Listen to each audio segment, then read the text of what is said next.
For some women, approaching midlife can be a little scary, but these strong, bold, and fearless women say life really begins at 40 and it only gets better with time.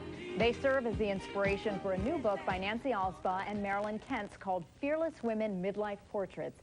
Nancy, Marilyn, good morning to you both. Hi. Good morning. So this is a second collaboration for the two of you. You both did a book 2 years ago on the 10-step guide to aging for women. Why did you want to do this once again? Another book for women who are aging and approaching midlife. Why remind us, Nancy? Well, we are both in midlife. I'm going to turn 50 in 2 weeks. And I say bring Happy it on. birthday. Bring it on. Well, and I'm 57, and I say, yeah, how did that happen? And you know, there's 78 million of us all questioning, how did I get old so fast?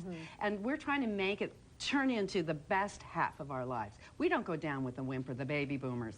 I like your attitude, and really that is the message that of the 50 women you chose in the book, that they have a little tidbit of advice looking back on, you know, what they were like in their 20s to where they are now and what piece of advice they'd offer women. That's right. And it really is that message that the best is yet to come. That's right. We selected women who embodied that principle, that really they found out what their real passion was, where they derived their power in the middle of their life. And Marianne Halpin, the photographer, this is a photo essay book. And she did beautiful pictures. Beautiful photographs. Really, so really we wanted well women like, we wanted celebrities and what I call real women. Right. You know, for example, right behind us here, this is Vicki Vianello, and she's a teacher. She's taught thousands of kids in all her years of teaching. And you know, it's our teachers that show up every day. Right. You know, and that's part of what makes her fearless. She is a wonderful inspiration. Well, let's talk about some of the other women that you picked. Starting off with Joni Mitchell, of course, the ever-famous singer-songwriter. Her music spans 4 decades. I mean, she's a legend. She's an icon. She's a legend and an icon. And I love the way Joni used the sword. Now, the sword, each woman uses as a symbol of her courage and passion. And Joni played with the sword like it was a musical instrument. And Joni is now, she's not making music anymore, but she's painting and pursuing her art, and she says she finds the loss of her hormones freeing. I like that. All right, there you go. Next, also, you portrayed Lonnie Ali, of course, as we know, the wife of Muhammad Ali, called the greatest of all time, but really there's always a woman behind the man who is the force, the strength, right? That's right. Well, Lonnie, you know, Lonnie was very shy about the idea that she was fearless, but she really is the strength behind the fighter, and they're still fighting. They're fighting Parkinson's, and she is his voice and the strength behind the man. Right, she's testifying there with, in front of the House of Representatives on boxing reform. Someone we may not have all heard about is Lois Lee, who you chose in the book, and she has been a long-time fighter for children's rights. Tell us about her. Dr. Lois Lee is a crusader, and we have many crusaders in the book, women who are crusaders, who have a cause.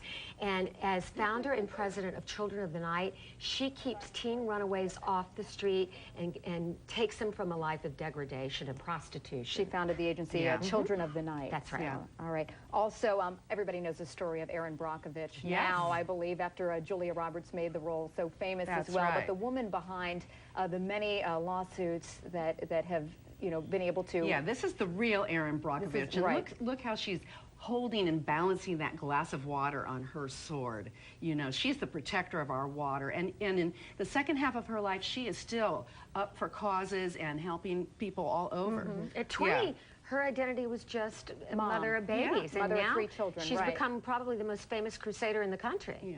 Lisa Gibbons as well, you picked her as well. And she said that the real power that she felt was when she realized the power of saying no and realizing it was a complete sentence. What did she mean by that? That's Lisa when she was 20, and look at her now. Now, she's not in the book for She's really wielding that sword.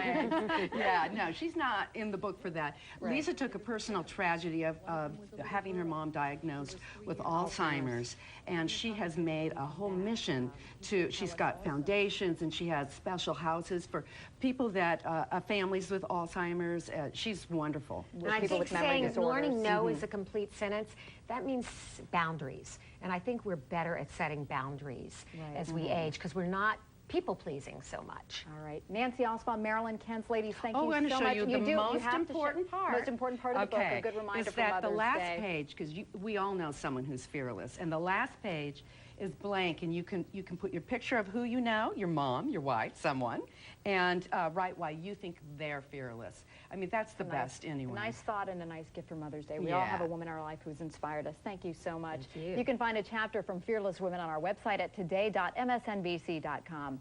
Let's head outside right now to Al.